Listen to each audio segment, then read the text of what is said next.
రాజా జీవనయాత్ర సాగిస్తున్న ఈ తనువు ఒక అడవి వంటిది. అంటే ఈ శరీరముని ఒక అడవితో పోల్చారనమాట.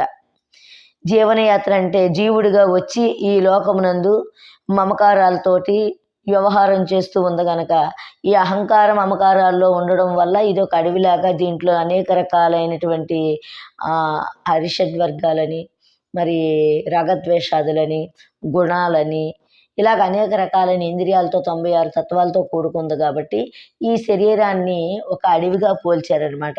ఇందులో ఈ అడవిలో జీవుడు ప్రయాణం చేస్తూ ఉన్నాడు. అందుకని ఇది రాజా జీవనయాత్ర సాగిస్తున్న ఈ తనువు ఒక అడవి వంటిది.